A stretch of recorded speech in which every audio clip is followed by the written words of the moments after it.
Hola, querida comunidad UTEL, mi nombre es Mariana Tobar Zamora Flowes. Estamos aquí para la presentación ¿Qué hay detrás de una clase exitosa? En mi experiencia profesional soy psicóloga clínica con especialización en psicoanálisis y a la par de 18 años de docencia he estado en el consultorio y he trabajado con proyectos educativos como la reforma CONALEP en el 2002, el programa de pensamiento con lógica del Libro Nuevo y bueno, otros proyectos ambiciosos a nivel nacional y bueno, el proyecto UTEL en el que llevo más de 3 años de docente en las carreras de psicología y pedagogía. Entonces, bueno, toda esta experiencia para llegar a esto que han sido como mis tips o mis herramientas de trabajo que ahora quiero compartir con ustedes. ¿Por qué? Porque independientemente de la profesión que tengamos, la carrera que tengamos, siempre hay espacio en la docencia para el ingeniero, para el arquitecto, para el diseñador.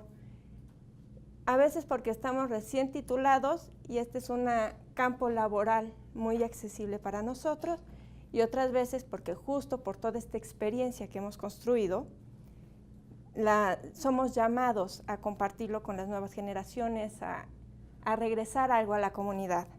Entonces, bueno, para esto no solo hay que saber nuestra especialidad, sino saber cómo darlo. Igual resulta muy útil si te quieres volver expositor, vendedor, consultor, expositor, o simplemente porque eres tan especialista en lo tuyo que quieres formar tu propio equipo de trabajo. Entonces, ¿cómo pasamos de tener el conocimiento a saberlo transmitir?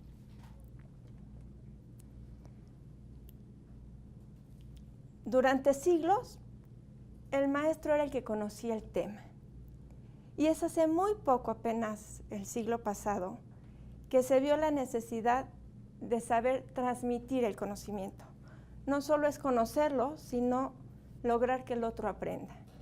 Es hasta que surge la pedagogía, después de la psicología educativa, que esto se vuelve sistemático, que existe un método para dar clases, que existen procesos, que se habla de un pensamiento, de una forma de aprender, que se toma en cuenta al alumno y sus procesos, que al maestro se le enfoca en transmitir este conocimiento y se tiene en cuenta al alumno como el sujeto de aprendizaje. Y no solo va a aprender la teoría, no solo va a aprender la información que queremos transmitir, está aprendiendo habilidades, métodos, conocimientos, un lenguaje, incluso actitudes y valores. Y todo esto lo tenemos que tener en cuenta cuando estamos frente a ellos. Entonces, bueno, todo esto es para comentarles que es una herramienta esencial, sea cual sea tu profesión, el tener nociones de cómo presentarte ante un grupo y de cómo tener una clase preparada. Entonces, bueno, vamos a ver, a partir de esta etapa en que se vuelve una ciencia y que existe un método, vamos a usar el modelo ADI porque es un modelo muy accesible. Es como saber hacer un pan blanco. Del pan puedes brincar a cualquier oferta en repostería.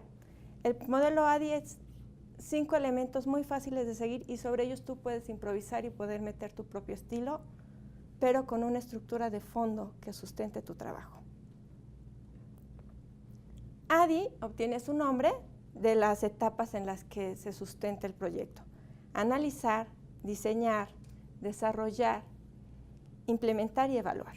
Entonces vamos a ver cómo estas 5 etapas nos van a dar esta clase planeada, diseñada, donde se van a ver los contenidos y donde nos vamos a proyectar de la mejor manera. Bueno, la parte de análisis es a nivel ideas. Todavía no ponemos nada en papel, solo estamos identificando el problema y reconociendo qué situaciones tengo que resolver, cuál va a ser la problemática que tengo enfrente, cómo es mi grupo, en qué condiciones se da, cuál es mi espacio laboral, cuál es mi infraestructura, con cuánto tiempo dispongo. Entonces, aquí solamente estamos reconociendo, no va a ser la misma clase en una zona rural que con alumnos que están metidos en internet, en las grandes urbes y que tienen mayor acceso a la información. Entonces, mi clase va a cambiar, mi lenguaje va a cambiar, mi presentación va a cambiar para adaptarme a la necesidad del grupo. El presupuesto, pues ahorita tenemos toda esta infraestructura alrededor de nosotros, hay veces que trabajamos con un GIS, hay veces que estamos en una exposición, a veces podemos usar todo este diseño y planeación, como les decía, está para vender, entonces tú eres tu escenario. Entonces, todo esto lo tenemos que tener en cuenta para empezar a diseñar. Reconocer la situación, reconocer el conflicto. El diseño está enmarcado por establecer un objetivo claro. ¿Qué quiero que el alumno aprenda? ¿Qué quiero dejar en mi comunidad? ¿Cuál es mi objetivo? Es igual que en el arco y la flecha, lo que va a estar hasta el final. ¿Hacia dónde voy a dirigir mi flecha? ¿Hacia dónde voy a dirigir mis recursos, mis materiales, mi planeación educativa? Entonces, sobre ese objetivo y sobre el modelo educativo que estoy representando, la institución que represento, un modelo tradicional, un modelo en línea, un modelo constructivista, son los dos grandes marcos para empezar a diseñar. ¿Qué quiero conseguir y con qué método? Entonces sí ya empiezo a seleccionar estrategias pedagógicas. Hay el bosquejo de una unidad, de una clase, empiezo ya a hacer mi borrador como un diseñador, un boceto de casa. Diseño qué contenidos voy a usar, empiezo a pensar qué materiales voy a recurrir, si la lectura va a ser muy sencilla para un grupo que empieza, si ya puedo usar un lenguaje especializado porque tengo un perfil de egreso muy claro. Entonces, aquí ya estamos poniendo en papel esto que va a ser una clase exitosa. Siempre teniendo como parámetros a dónde quiero llegar, que es mi objetivo de aprendizaje, o mi competencia, si lo que quiero lograr es una habilidad con la que podamos enfrentar la vida, y el modelo con el que el alumno va a aprender, la forma de aprendizaje. Ahora sí, llegamos al desarrollo, que es el cómo. Entonces, ¿cómo lo voy a hacer? Empiezo a armar. Ya aquí tiene que haber la lámina de desarrollo. Ya entró. Aquí vamos a ver la construcción, los medios y los recursos para la clase. Entonces, voy a investigar, voy a actualizar mi tema. Vivimos en una era donde la actualización tiene que ser al año. El mundo está cambiando, los paradigmas están cambiando.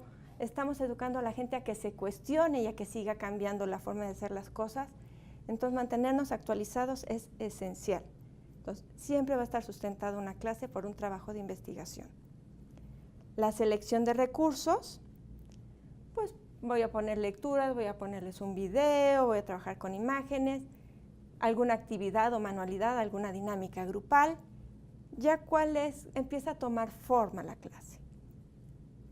Entonces, si voy a hacer una dinámica grupal, entonces tengo que dejar bien establecidas las instrucciones, tengo que ver que mis instrucciones sean claras, sean fáciles de seguir.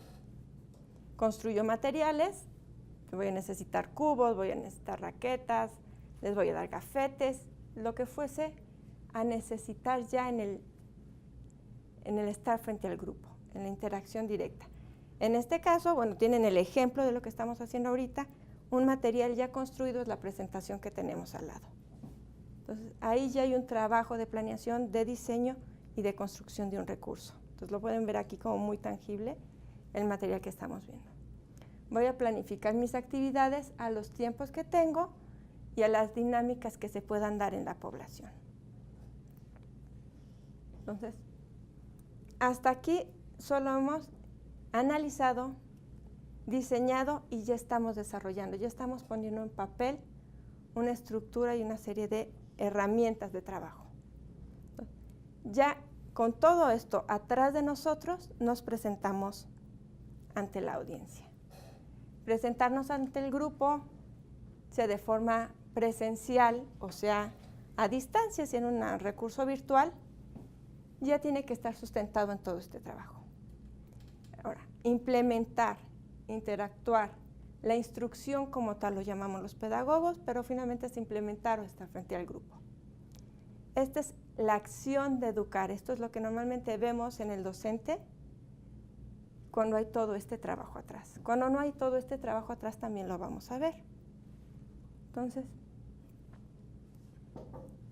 nos vamos a presentar frente al grupo, vamos a ver sus necesidades, vamos a ver sus características personales, vamos a lo mejor distribuir materiales, empezar a dar un curso, resolver los problemas técnicos y discutir planes alternos. Pero aquí hay como una serie de herramientas que podemos aprovechar. Y bueno, es como un poco lo que quiero compartirles de lo que ha sido la experiencia ya en el aula. La primera, siempre representamos una institución. Alguien nos puso ahí o nos representamos a nosotros mismos o representamos una empresa con ideales, con valores, con una filosofía y una misión y una visión. Entonces tenemos que conocer quién está atrás de nosotros y a quién representamos para que haya una consistencia. Entonces, no puede la institución estar promoviendo valores ecológicos y yo llegar a tirando basura o desperdiciando agua, digo, por no irnos a temas como más grandes, ¿no? Promovemos la equidad y el profesor trata mal a las mujeres del grupo, bueno, ahí hay una inconsistencia en los valores y está quedando mal la institución, no solo el docente. Entonces, estas son como cosas que hay que tener mucho cuidado. Nuestra presencia, los valores, las actitudes, la imagen que estamos dejando de nosotros mismos en el lenguaje verbal y no verbal, tiene que ser consistente con quien nos ha puesto aquí, quien confió en nosotros para este proyecto. Bueno, luego está la actitud. El entusiasmo siempre se contagia y la apatía también. Un profesor apático va a generar apatía. Si yo no tengo interés por mis alumnos, por mi espacio, por mi actividad, no puedo esperar que en el alumno nazca este interés por el aprendizaje o por la materia. Entonces, yo tengo que proyectar esta alegría, yo tengo que proyectar el entusiasmo, el que sepan que me gusta lo que estoy haciendo, que el material que les voy a compartir es importante, que tiene una razón de estar ahí, que no vinimos a perder el tiempo, que todo el tiempo que los alumnos nos otorgan es una oportunidad. Entonces, aquí va muy ligado a otro elemento que es el manejo del tiempo. El mundo ha cambiado, es una realidad. Estamos en una nueva era y estamos entrando con tropezones. ¿Qué es este mundo tecnológico? ¿Qué es? Ahora, en vez de decir que estamos en una nueva era, los pedagogos dicen todos los niños tienen atención dispersa. No, son niños que crecieron con estímulos en flash, en conceptos en comunicación encapsulada en pequeñas dosis, porque vemos el WhatsApp, vemos el Facebook, vemos YouTube, vemos Twitter. Todos son cápsulas muy pequeñas de información. La gente está cambiando de un dato a otro y está brincando la información constantemente. Si yo llego a dar una clase como la daba hace 20 años, los voy a perder. Voy a estar cambiando de un tema a otro, mi voz va a estar cambiando. Siempre voy a enfatizar que ya estoy en un tema nuevo que tienen que seguirme. Si no los hago que me sigan, me van a cambiar por el celular. Entonces, la información tiene que ser muy corta, muy precisa, muy gráfica, llena de anécdotas, llena de detalles. Estamos compitiendo contra medios audiovisuales, estamos compitiendo contra su celular y contra la tablet. Entonces, seamos muy gráficos, llenemos todo de anécdotas vivenciales que puedan primero reconstruir la anécdota y después el concepto. Si todos nos imaginamos ese profesor que llegaba a hablar de sí mismo en la clase, bueno, ahí no había un programa, no había un diseño, entonces pues nos podemos acordar, no tenía objetivos, no había preparado recursos, no había preparado sus tiempos. Y todos vamos a ubicar eso con ese profesor emblemático que recordamos.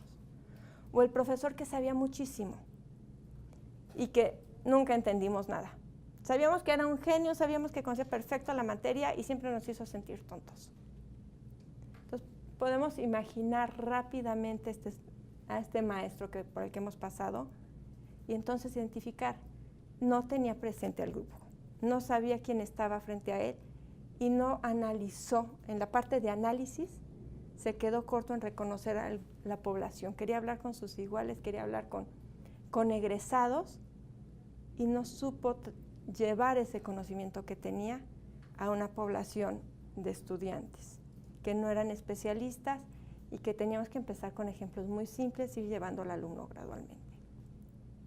Entonces, con una serie de ejemplos gráficos cortos que le signifiquen algo, que le evoquen un recuerdo, una anécdota, es más fácil después ligar el concepto de una forma muy breve, muy rápida, porque así están aprendiendo ahora, porque el entorno social, porque también los medios de comunicación hoy por hoy son su entorno social, los ha ido educando en esta dirección. Entonces, otra cualidad que debemos tener, que podemos contemplar cuando ya estamos frente al grupo, es el ser el director de orquesta. El director de orquesta no toca ningún instrumento aparentemente, no compuso la pieza en muchos casos, pero de un director a otro cambia totalmente una puesta en escena. Eso es porque es el líder que sabe sacar lo mejor de cada uno de ellos. Entonces, como docentes, tenemos que llevar al alumno a que descubra su propio potencial. Tenemos que dirigirlo y encauzarlo, y en esto están muchas de las propuestas constructivistas que vemos ahora. No solo es de que actúe, es de que sea protagonista de su educación.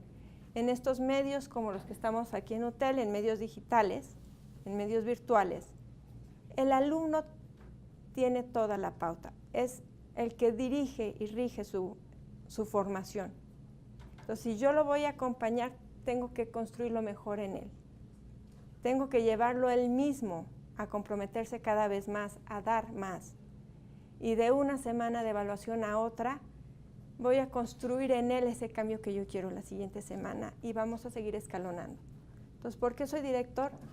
Porque la educación en este cambio de ser un oficio a ser una ciencia le ha dado un papel protagónico al alumno. Y entonces yo solo lo aproximo, lo acerco, le facilito el conocimiento. Entonces voy a preguntar mucho, voy a hacerlo actuar mucho. ¿Y cómo hago eso? Bueno, aquí hay una parte como muy fina. El alumno va a tener miedo de participar la primera vez. Estamos acostumbrados al bullying, a las burlas, al cuestionamiento. ¿Y cómo voy a romper esos hábitos? Porque mis primeras preguntas, y son cruciales en definir el resto de la dinámica, tiene que ser algo que me puedan contestar correctamente. Entonces, puede ser la anécdota, como en el ejemplo anterior. ¿Quién me puede decir alguna mala experiencia con un profesor? ¿Qué les pasaba con los profesores? Entonces, te podrán dar la anécdota del maestro que sabía mucho, te pueden dar el que no preparó la clase, te pueden contar el que hablaba de su vida personal, te pueden contar del que llegaba sucio y se quedaba dormido, y todo eso lo vas a rescatar. Es decir, perfecto, en este ejemplo estamos viendo, y entonces ya va el concepto que queremos señalar. La gente es muy... Si los haces ver en la anécdota, si los haces ver el error, van a llegar muy fácil. Y fuera cual fuese su respuesta, si fuera la más alejada de la realidad, la vas a rescatar para sacarle jugo y para llevarlos a tu objetivo de aprendizaje. Les puedo compartir, hace un par de meses en una capacitación rural para la SEP, les digo a los maestros, no le vamos a decir al niño que está mal. Cuando veamos que algo se equivocó, encontramos el error y le preguntamos cómo llegó ahí y qué cree que podría ser. Entonces, no les preguntamos que está mal. Media hora después levantan la mano. Maestra, no le voy a decir que está mal, entonces le digo que se equivocó. En vez de decirle, no digas que... A ver, qué padre que vuelves a preguntar esto, es muy importante que quede claro. Lo que vamos a hacer es buscar el recurso, es buscar la oportunidad, es reconocer todo lo que había hecho bien hasta qué punto, y ahí volverlo a cuestionar y digerir con preguntas para que él pueda llegar a la respuesta correcta solo. Entonces, no la regañas, no la criticas, lo llevas a tus objetivos que tienen que estar ya claros. Si logras esto en la primera intervención, todo el mundo se va a animar a participar. Entonces, esto es como esencial para tener un grupo que se involucre. Otro elemento bien importante y que podemos sacarle muchísimo jugo en esta nueva era es la identidad, es la presencia, es la personalidad. Siempre interactuamos con aparatos, somos un mensaje atrás de una computadora. En el momento que lo hacemos personal, que nos presentamos, que tocamos un tema con los alumnos, ustedes en UTEL saben que estamos en nuestro foro de presentación y hablamos de nuestra vida personal, y yo sé de qué estado vienen y sé quiénes son casados y quiénes no. Y uso esos recursos en la clase para captar su atención, para identificarnos, porque construir un vínculo, construir una identidad, hace más humanos los espacios virtuales y hace más accesible, más cálida también una clase presencial. Bueno, chicos, antes de seguir con otros tips, vamos a pasar a las preguntas que se han ido juntando en nuestra liga.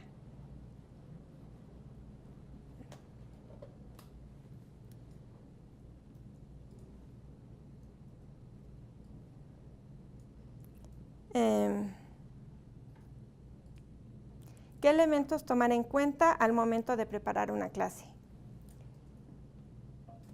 ¿A quién vamos? ¿Quién es mi población? ¿Quién me va a escuchar?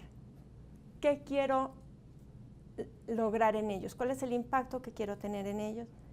¿Qué tienen que aprender, saber hacer, lograr, cambiar su forma de ver el mundo?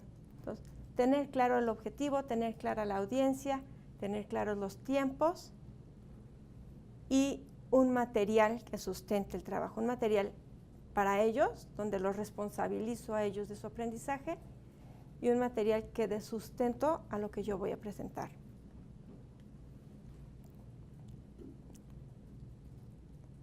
¿Cómo selecciono los recursos idóneos? Eso es súper importante porque ahora tenemos acceso a muchísima información. Todo es googleable y de pronto podemos tener un sinfín de respuestas, pero también tenemos la posibilidad de que el 70% de lo que dice Internet no sea una fuente confiable. Entonces, ¿cómo llevo esta fuente confiable?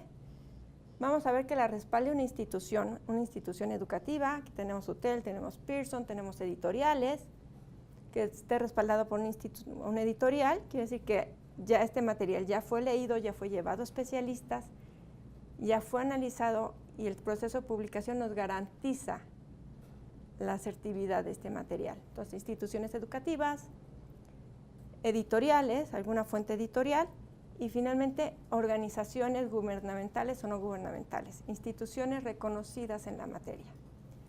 Vamos a tratar de evitar datos generales. Wikipedia es muy bueno para acercarnos a un tema del que no conocemos nada y podemos tener un panorama general, pero sobre eso tenemos que investigar en fuentes reales. Revistas, blogs, comentarios, a lo mejor nos facilitan ya en preparar clase, hablarlo de una forma coloquial con nuestra comunidad. Pero atrás tiene que estar la información precisa, de fuentes confiables, de fuentes serias. Y les digo que tenemos que hacerlo constantemente porque las carreras se están actualizando ahora año con año. Ya no son 100 años con el mismo paradigma. Ahora la forma de ver el mundo, de construir, de medir, de diseñar, está cambiando de un año a otro y es importante actualizarnos. Dicen por ahí que puede haber un maestro que lleva 20 años dando la misma clase y tiene un año de experiencia repetido 20 veces porque 20 años la dio igual. O puede haber un maestro que año con año da la materia de forma totalmente diferente y lleva verdaderamente 20 años de experiencia y de actualización académica. Entonces, eso es como muy importante en relación a esta parte de dónde busco los recursos. Y el recurso idóneo tiene que ser accesible a mi población. Tengo que tener muy claro el perfil de ingreso, cómo llega mi alumno, de qué nivel llega de secundaria, llega de prepa, ya va a la mitad de la carrera, qué lenguaje trae, qué recursos tiene, qué hábitos de lectura tiene y a dónde lo quiero llevar. Entonces voy a ir graduando mi material de recursos cortos, concretos, con un lenguaje sencillo, a irlo introduciendo al lenguaje profesional que queremos lograr en él.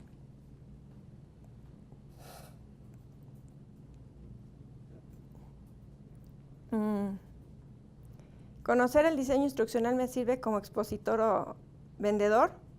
Por supuesto, porque finalmente estos 5 pasos de ADI, análisis, diseño, desarrollo, implementación y ya veremos evaluación, nos va a dar las herramientas para construir el producto de nosotros que queramos producir, la presentación que queramos.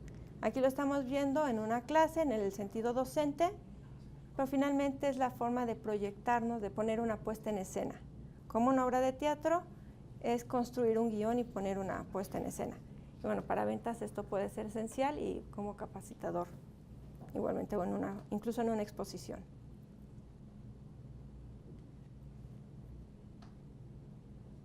¿Cuál es el mayor problema de la educación en nuestro país? ¿La mala calidad o la falta de ella? La falta de educación. El mayor problema de la educación en nuestro país.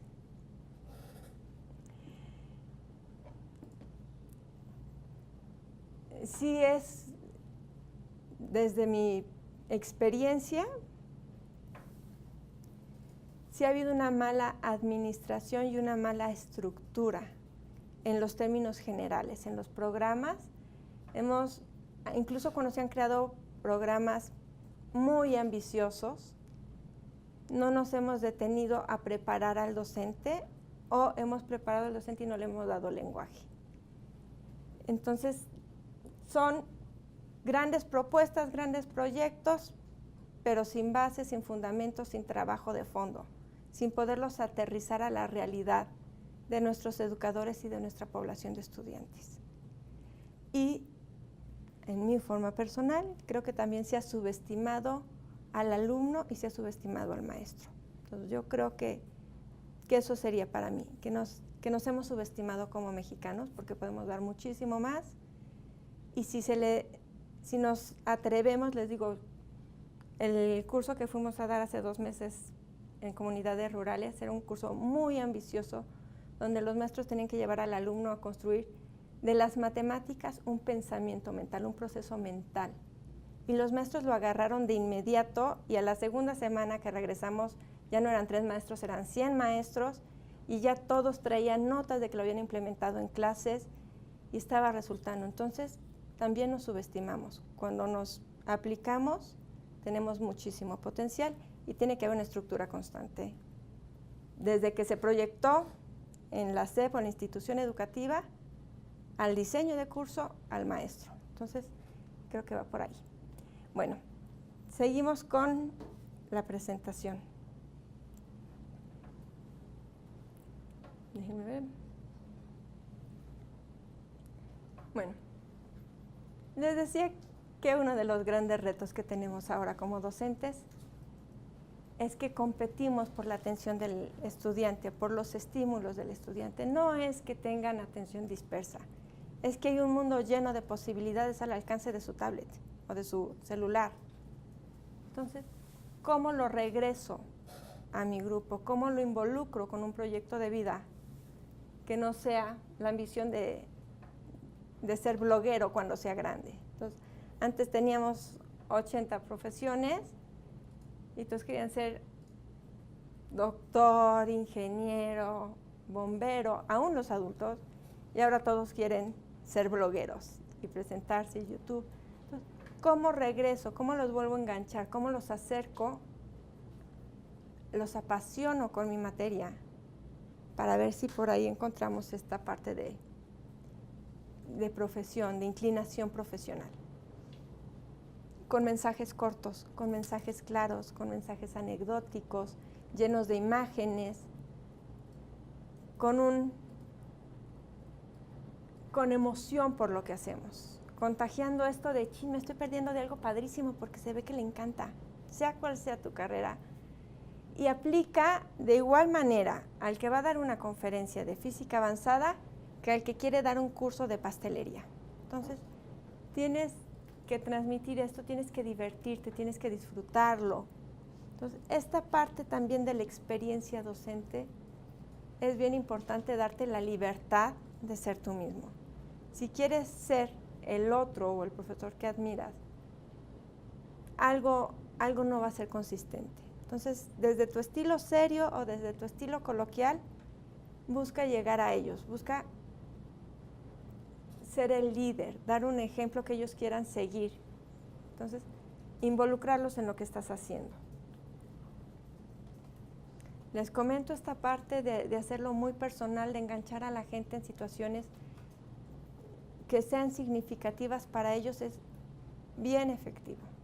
Entonces, los grupos más complicados que he tenido, en el momento que los logras enganchar en algo que nos identifique como comunidad, en un objetivo que queremos lograr, en el esfuerzo que estamos haciendo, en todas las actividades que tenemos a la par de ser estudiante. Ya no es una época donde solo estudio la carrera. Estudio, trabajo, llevo a la familia, genero ingresos y todo este mundo lleno de actividades donde hago un espacio para mi formación nos da una identidad a todos y entonces compartimos un poco de esos espacios de los demás. Y al tener, no saben lo importante que es para la gente la identidad. O sea, la gente matará por dinero, pero es capaz de morir por el reconocimiento. Entonces, en el momento que se sienten parte de algo más grande, que sienten orgullo por su alma mater, por su institución, por la gente que está atrás de ellos, que saben que son responsables también de la imagen de los que vienen atrás. Nosotros que somos las primeras generaciones, somos la imagen de hotel para los que vienen atrás. Entonces, en el momento que les damos un sentido a lo que estamos haciendo, podemos involucrar muy bien al alumno en este compromiso que tiene que ser personal. Finalmente, hoy por hoy, más allá de la enseñanza, está el aprendizaje, y el aprendizaje es una decisión personal. Entonces, sí hay mucho trabajo de motivación atrás para involucrarlos consigo mismos y con sus proyectos, desde kinder hasta universidad. Bueno. Finalmente, ya hemos logrado todo esto y ahora tenemos que saber si el alumno aprendió. ¿Cómo saber si ha aprendido? Todo esto sonaba muy bien, pero puede haber funcionado, puede no haber funcionado. Entonces, como les he contado, que ahora la pedagogía es toda una ciencia y un método científico con una serie de procedimientos. El proceso de evaluación es esencial. ¿Cómo saber si aprendió? Es una de las preguntas pilares. Y la otra, ¿cómo saber si mi clase funciona? En una el sujeto es el alumno y en la otra el sujeto soy yo como docente. Entonces, esta parte, la autocrítica luego no funciona muy bien porque a veces nos queremos mucho o no nos queremos nada. Entonces, necesitamos herramientas de evaluación. Bueno, cuando hablamos de evaluación formativa, estamos hablando del grupo. Todos, el examen. Sí, el examen es una de muchas herramientas de evaluación. Tenemos el estar preguntando a lo largo de la clase, el estarlo llevando paso por paso, el ver quién opinó, quién se adelantó en los contenidos, porque ya había entendido el concepto central, quién pudo dar una idea propia, quién pudo cuestionarse lo que estaba pasando, dudar, reflexionar. En toda esta parte del proceso de enseñanza ya estoy evaluando su aprendizaje. Esto es lo que llamamos educación continua, evaluación continua. Voy a estar revisando paso a paso cómo va mi grupo siguiendo la dinámica, cómo se involucran, cómo participan, cómo aportan material nuevo. Ahora educamos para que nos cuestionen. El gran éxito de la educación y de la ciencia en los últimos 20 años es que todo el mundo se está cuestionando, ¿y esto es cierto? Antes nos daban una información y asumíamos que viene del profesor y que yo soy pasivo, y el profesor es el que actúa, y esto es real, y yo voy a llegar a transmitir esto que ya es real y que está probado. Ahora todo se cuestiona. Todo este gran crecimiento científico y social viene de educar a cuestionar. Entonces, en esta parte de evaluar continuamente, vamos a ver qué tienen ellos que decir sobre el tema. Por eso es tan importante hacerlos participar, primero con detalles pequeños y después les vamos a ir agregando sustancia y fuerza a las preguntas, siempre tomando la retroalimentación para construir. En el momento que yo ofendo a uno, le cierro la puerta a la participación de todos los demás. Entonces la retomo para construir. En el momento que ellos construyen, estoy evaluando mi grupo día con día. Está la evaluación por exámenes. Entonces aquí veo cuál es el resultado final. Están las propuestas que sea capaz de analizar una situación, de poner en marcha una situación. Por ejemplo, no solo es conocimiento, también son habilidades. Si yo en CONALEP haciendo cursos para mecánica, pues si estamos trabajando sobre un motor de diésel, pues mi examen va a ser que vaya al motor físicamente y reconozca las piezas y me diga para qué funciona cada una de ellas. No es decir, es tu hora de examen. Los voy a llevar al motor y voy a estar viendo, sin la etiqueta enorme de estás en examen, quién me dice qué es esta pieza, cómo funciona, cómo entra la otra, cómo interactuamos, si la quiero cambiar, qué tengo que hacer, cómo lo armo, cómo lo desarmo. Estoy reconociendo competencias, capacidades, habilidades, qué tan metódicos son para seguir esto que hemos transmitido. Entonces, todo esto me permite saber que el alumno ha aprendido. El éxito en llegar al alumno y si es necesario regresar al tema. ¿Sí? Entonces, si 3, 4 alumnos les fue muy mal en la evaluación, sea cual sea tu método de evaluación, sabes en dónde tienen que regresar y tienen que reforzar y les mandas otras actividades, a lo mejor para no detener al grupo. Para subir su calificación no es hacer trampa, lo puedes reforzar con otro recurso didáctico, con otra herramienta, porque esta que le funcionó a los demás, a él no le funcionó. Y luego viene la evaluación sumativa. Entonces veo la efectividad de mi instrucción. Yo como docente, ¿qué tal lo he hecho? Si de 20 alumnos, 15 reprueban, yo no me di a entender. Si a la hora de que les mandamos a algunos de ustedes que han tenido la experiencia, está con nosotros en Open Class y nos contestan un cuestionario al final, yo como maestro veo en qué tengo que poner atención, qué debo cambiar, qué debo pulir en mi clase.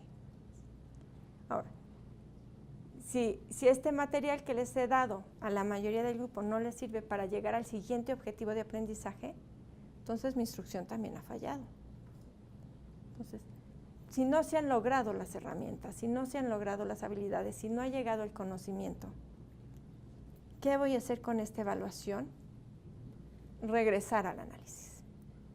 Con los datos que me va a dar el saber qué hice mal, vuelvo a analizar si mis errores estuvieron en la fase de análisis, de conocer al grupo, los recursos, los mecanismos, si estuvo en el diseño de la clase cuando armé un plan, si estuvo a la hora de seleccionar materiales y recursos y dinámicas, o si mi capacidad de transmitir fue la errónea, entonces tengo que trabajar con mi implementación, con mis herramientas presenciales o virtuales. ¿No? Así es, como estas dos herramientas de evaluación nos van a llevar a valorar, a estructurar y analizar nuevamente el plan que hay atrás de una clase. Bueno, ya viendo todo este panorama, de pronto una clase no era algo tan sencillo como lo habíamos contemplado desde el lado del alumno, donde llego y el maestro me cuenta y hacemos. Hay todo un trabajo atrás, hay todo un programa, hay todo un método científico para educarnos. Entonces, ahora, ¿cómo sé si he aprendido? Lo voy a hacer por dos métodos, les comentaba. El cuantitativo nos da cantidades, nos permite hacer datos estadísticos, trabajamos con estadísticas, y es numérico. Son resultados numéricos, son exámenes, son valoraciones de efectividad, de aprobación, de reprobación. Y el cualitativo es qué tienen ellos que decir de su experiencia, cuál fue la cualidad, la calidad, la experiencia desde el punto de vista personal. Entonces, ambos métodos tenemos que valorarlos. Aquí hace ya casi 15 años trabajando en REDEC, hicimos pruebas justamente para los egresados un año después de haber salido de la carrera, ver cómo estaban usando los materiales, qué tan prácticos era, cómo se acoplaba a su mundo laboral, y sobre eso reconstruir cada facultad por las competencias laborales, por las necesidades del campo laboral que estaban cambiando año con año. Entonces, ahí hicimos una prueba cualitativa donde estábamos viendo cómo vivió, cómo experimentó el alumno esta parte. Entonces, bueno, les digo, ambos, ya sea cuantitativo o cualitativo, va a requerir pruebas, no es como, ay, yo vi que sí les gustó. Ah, sí, está padre, pero vamos a ver qué dicen los números, los exámenes, las capacidades de los alumnos al respecto. Entonces, desarrollamos una prueba, nuevamente implementamos, la ponemos en práctica, la llevamos al alumno, la evaluamos, se califica y sobre esa evaluación se analiza la información, se interpreta, nos da resultados. Y no crean, este mismo trabajo también tenemos que hacerlo desde kinder. Desde kinder tenemos que ver la forma de preguntar al alumno, de evaluar al alumno y de saber si ellos están pudiendo o no con la materia y si yo como maestro estoy teniendo los recursos que necesito para ella.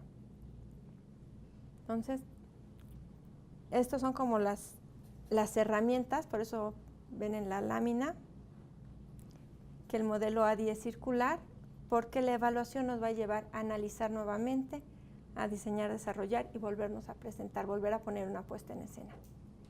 Bueno,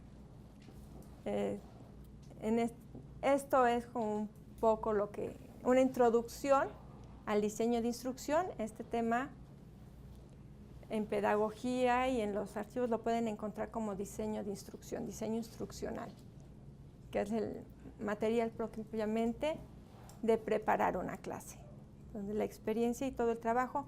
Hay muchos otros modelos, hay modelos que se han especializado en constructivismo, en educación para la acción, en sistemas modulares, donde son como mucho más multidisciplinarios, educación transversal. Entonces, según la modalidad de enseñanza pueden encontrar otros modelos. Yo les recomiendo empezar con este porque es un modelo muy fácil de implementar, pero bueno, si les ha quedado la curiosidad, si ya están haciendo algo de esto y quieren hacer más, hay como muchos modelos que buscar en el área de diseño de instrucción. No sé si pasamos al área de preguntas. Pasamos nuevamente a las preguntas finales, a ver qué de esta experiencia que nos pueden compartir ustedes también. ¿Ya están aquí? Ok. Denme un segundo.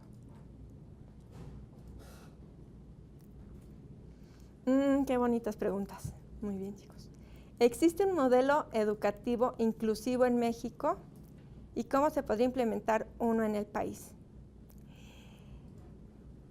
Sí, bueno, existen modelos inclusivos a nivel mundial, se están desarrollando. Esto de la inclusión es muy nuevo.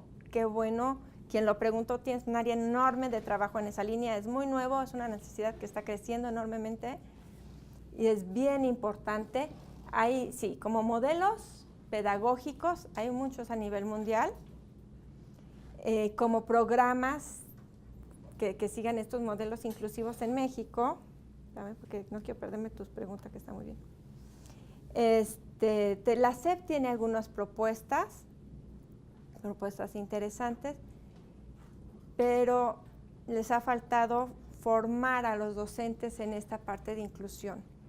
Necesitamos todavía mucho más conceptos para la inclusión de cuál es toda esta población que no está siendo incluida, cuáles son sus necesidades y cómo los incorporo a una realidad o a una población tan heterogénea. Entonces, sí hay, son pocos. La SEP Distrito Federal, incluso la subdirectora de la SEP DF, es especialista en inclusión y han entrado algunas escuelas inclusivas por parte de la SEP en el Distrito Federal. No sé qué tanto en los estados, pero sí se está viendo, es un tema que apenas se ha abierto y que requiere mucho.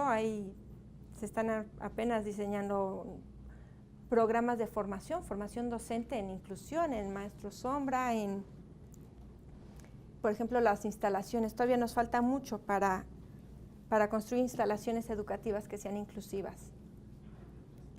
Y tener recursos didácticos a los profesores, para formar profesores y para implementar en el diseño de instrucción esto de la inclusividad.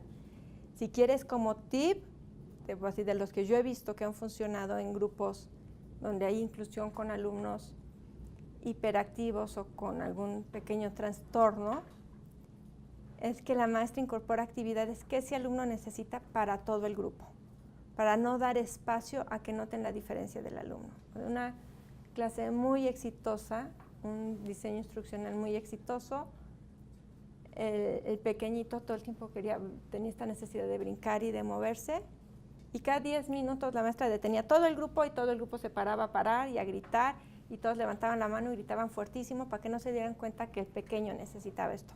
Entonces todos lo hacían y todos se sentaban y todos seguían trabajando. Entonces ese año escolar la población ni siquiera se dio cuenta que tenían 3 compañeritos por ahí que necesitaban una atención diferente, porque las actividades eran para todos. Entonces hay mucho por hacer, hay poco escrito, así que cualquier investigación en esa línea tiene todo un campo laboral enorme. Has encontrado un área, oportunidad maravillosa de trabajo, y hay que llevarlo y hay que presentarlo a las instituciones, y tienen la gran necesidad de ello. Entonces, no hay como tal, no está estructurado, no está en los lineamientos, pero está construyéndose, es un momento de construcción.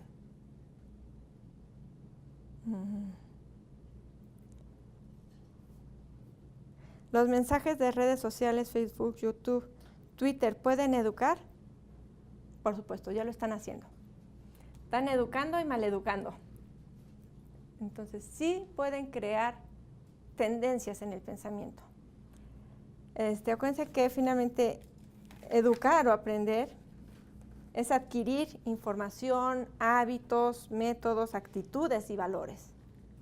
Y ya el Twitter y el Facebook y nuestras redes nos están imponiendo valores, nos están imponiendo intereses, nos están imponiendo habilidades, conocimientos. Sí ayudan y sí perjudican, y por eso es tan importante saber discriminar. Entonces, sí, ya lo está haciendo, y es una educación informal sumamente fuerte. Y vemos un pequeñito que tiene una cantidad de información que a lo mejor ni siquiera es la propia para su edad, pero ya la tiene y tenemos que moldearla. O como maestro, ya está en los medios, ya está en las redes, toda esta información, y tengo que mantenerme actualizado para dar una información precisa. Porque también está educando, como les decía, con información falsa, con información pretenciosa. Entonces ya están educando las redes sociales, pero sí hay una diferencia en ser ingeniero electrónico o saber desarmar una secadora por un tutorial de YouTube. Entonces, sí están educando, pero no es una especialización, es una educación informal y tiene un riesgo, y hay que tenerlo a la vista, reconocer esta situación. Pero sí ya están educando y pues es algo a lo que hay que poner atención, para bien y para mal. No tenemos este espacio, este es un espacio de Facebook que está abierto no solo a nuestra comunidad, donde usted le está haciendo una labor maravillosa llevando esto no solo a nuestra comunidad, pero a la par de este proyecto habrá otros 80 de educación tendenciosa. Entonces ya estamos educando. Nosotros en este momento somos un claro ejemplo de ello, y hay que poner mucho cuidado. Igual que tenemos cuidado con lo que comemos, tenemos que tener cuidado con lo que vemos y con lo que aceptamos, porque todo nos lo estamos introduciendo y todo está cambiando nuestra forma de ver el mundo, de nuestros valores y actitudes. Para bien también, muchas veces también es para bien. ¿Existe una buena formación o actualización docente en México? Sí, existen muchas propuestas, hay muchos proyectos de actualización docente, los puedes llevar como programas de educación continua, los puedes llevar a través de maestrías, de especialidades, de talleres, para todas las posiciones económicas, para todas las necesidades de tiempo, de distancia, para temas especializados. La especialización a lo mejor ahí se les está yendo un poco, también hay, como esta parte de de integración a la diversidad, de inclusión. Habría también que meter más. Tienen todavía que crecer, pero ya hay mucho material. Sí hay muchas instituciones a las cuales pueden acercarse y mantenerse en la actualización. Digo que de verdad no nos subestimemos a México, porque México tiene grandes recursos intelectuales de pensamiento de instituciones educativas. ¿Qué tanto influye formar parte de una aldea global? ¡Wow! Pues todo. Ahora me va a dar pena responder porque estoy frente a un especialista en el tema, pero tiene mucho que ver. Tenemos acceso a toda la información en todas las esquinas del planeta. Estamos compitiendo no solo contra nuestro entorno directo, estamos compitiendo contra el mundo, y eso nos obliga a exigirnos más. Y también a usar todos nuestros recursos y todas nuestras posibilidades y todas esas experiencias personales, a lo mejor individuales y locales, que pueden ser un plus allá afuera. Porque así como a México se le abrió el mundo, México se abrió al mundo también. Entonces, como podemos tomar mucho de lo que está llegando de Europa, por ejemplo, en los 60 solo teníamos como influencia Estados Unidos y nos clavamos en las posturas conductuales. Cuando nos hemos abierto a todas las editoriales que vienen de Europa, tenemos un pensamiento mucho más filosófico, introspectivo, analítico. Tenemos a Piaget, tenemos a Melanie Klein, llegamos a Rusia y tenemos a Vygotsky, y a través de Vygotsky descubrimos toda una forma de pensamiento. Pero también México está poniendo grandes figuras allá afuera, como son Néstor Fernández, como son Frida Díaz, como es Margarita Lagarde. Entonces sí, también México se está proyectando allá afuera, y también nosotros, igual que recibimos, tenemos esta oportunidad de proyectarnos. Y sí, somos una aldea global y tiene que afectar en nuestros cursos. Bueno, chicos, población, amigos y colegas de UTEL, qué gusto me ha dado estar con ustedes. Muchísimas gracias por estar aquí, por darse el tiempo de compartir con nosotros. Muchísimas gracias a UTEL y a estos proyectos, a este espacio, a la gente que está trabajando aquí, colaborando para que esto llegue a ustedes, para transmitir estas propuestas para una educación multidisciplinaria. Pues bueno, qué padre que exista esto. Muchísimas gracias a UTEL. Muchísimas gracias a ustedes por estar aquí. Y bueno, pues para mí ha sido un gusto. Espero haber dejado en ustedes el interés o la curiosidad por este tema, y que sobre todo que en algún momento de su vida, pronto o lejano, todo esto les sirva y lo puedan utilizar y poner en práctica y sea una herramienta para la vida, aunque sea nada más para dar un ejemplo a los hijos de cómo hacer las cosas. Me encantó estar con ustedes, muchísimas gracias a todos, y con esto concluimos nuestra presentación.